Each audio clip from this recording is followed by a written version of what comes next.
Queremos dialogar sobre un tema complejo, difícil, como es este proyecto urgente en materia económica que remitiera el Ejecutivo a la Asamblea Nacional y que, como dice la Constitución y la ley, tiene 30 días para aprobar, negar este proyecto. Decía complejo porque son 404 artículos que reforma a 22 normas legales, lo cual no es fácil. Queremos abordar este tema en nuestros estudios con la expresidenta de la Asamblea Nacional, la asambleísta de Alianza País, Elizabeth Cabezas. Partamos de un hecho, proyecto complejo, pero buscar desmenuzar para aprobar lo bueno, desechar quizás lo malo. Muy buen día. Muchísimas gracias, Miguel, gracias por la entrevista, un saludo cordial también a quienes nos están siguiendo a través de los distintos medios y efectivamente ratifico la complejidad que implica esta propuesta legal en función no solamente del número de artículos, sino de la cantidad de leyes, que como usted bien lo ha dicho, son 22 leyes que pretenden ser modificadas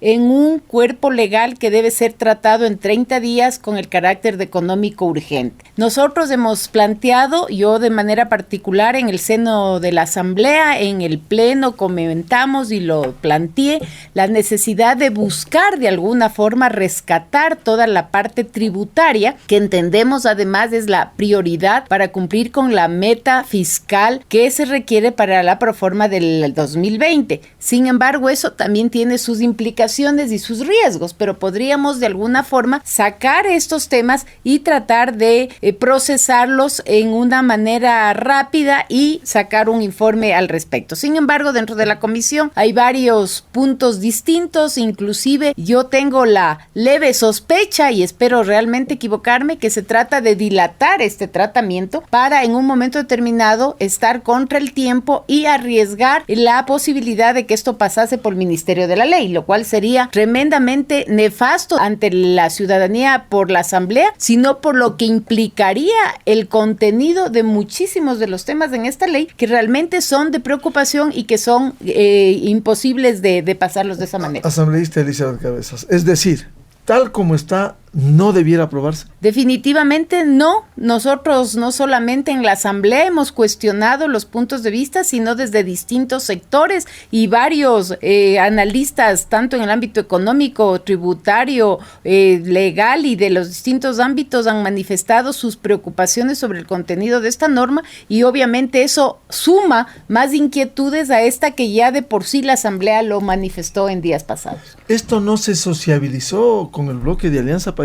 En lo absoluto, nomás de manera urgente. Nosotros, y yo lo dije en una entrevista en días pasados y hoy me ratifico, la bancada de Alianza País como parte, entre comillas, y digo así, del gobierno, jamás conoció esta propuesta y tampoco trabajó en la construcción de la misma, tampoco tuvo opción de que sea socializada con nosotros previo a la presentación y nosotros conocimos ya con detalle esta propuesta igual que el resto de la ciudadanía cuando ya fue pública. Entonces a mí sí me parece que aquí hubo un error, por decirlo menos, de procesamiento de los temas más relevantes e importantes al fin de tener unos mínimos consensos y que este momento que ya fue presentada y que está en tiempos de ser aprobada, pues tengamos estos puntos que realmente dificultan la aprobación en los términos que están planteados. En estos momentos de crisis económica, de necesidades urgentes de recursos para el Estado ecuatoriano, ¿cuál sería la viabilidad?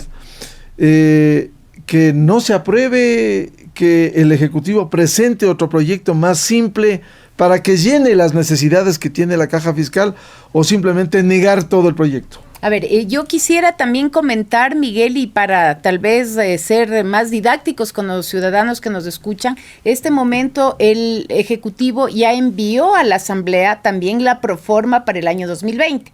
La proforma para el año 2020 contempla una necesidad de financiamiento, es decir, hay un déficit en esta proforma de alrededor de 6.500 millones. El proyecto de ley de crecimiento económico pensaba cubrir alrededor de 700 millones de este gran total de déficit. Es decir, tampoco es que esta ley hubiese salvado la necesidad de seguirse endeudando adicionalmente. Claro, cubre solo una parte de ese déficit. Exactamente. Entonces, es importante, obviamente, cualquier recurso adicional y evitar un nivel de endeudamiento que a nosotros sí nos preocupa que el país lo siga haciendo en función de precautelar los niveles de estabilidad, de dolarización, que creo que tiene que ser nuestra bandera que nos una a todos en la defensa de un tema tan importante como es la estabilidad económica del país en el largo plazo, que nos ha dado tranquilidad. Entonces, nosotros estamos de acuerdo en que debemos buscar los mecanismos de financiamiento. Lo que sí no nos ha parecido adecuado es la forma como esto se ha intercalado con otras reformas de ley que no tienen nada ni de económicas ni de urgentes, sino que simplemente parecería ser que era la oportunidad de procesar todas estas necesidades que se iban teniendo en el camino y mandarnos todo este conjunto de cosas que realmente no tienen nada que ver, como es una reforma a la ley de aviación civil, una reforma a la ley de contratación pública, una reforma a la ley de telecomunicaciones, una reforma a la ley de educación. O sea, un montón de temas que realmente ya hasta generan preocupación y sospecha, como que nos quieren sorprender y procesar un montón de temas que realmente no debieron haberse pasado. Si eso está pensando el bloque de Alianza País, hemos escuchado las voces de otros bloques, algunos al menos plenamente identificados. Consecuentemente, no habría los votos para aprobarlo. Muy difícil, yo le veo muy complejo que en las condiciones como esto se ha presentado, esto se pueda dar, pero tampoco para nosotros una salida es dejar que esto pase por el Ministerio de la Ley. Creo que hay que buscar mecanismos, alternativas.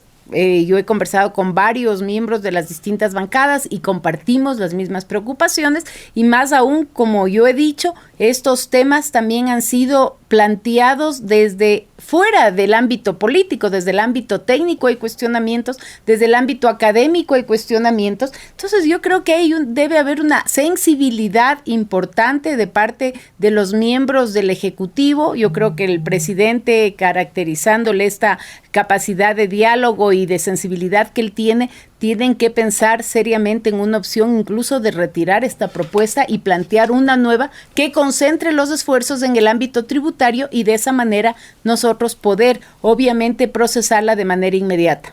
Es decir, habría una disyuntiva, o se niega el proyecto como está, o simplemente el Ejecutivo retira este proyecto y envía uno más pequeño, más directo. Bueno, esa sería una aspiración que me parece que puede ser compartida por varias bancadas y que daría una salida muchísimo más aceptable en este momento y agilitaría un tema de las necesidades fiscales que este momento se tiene.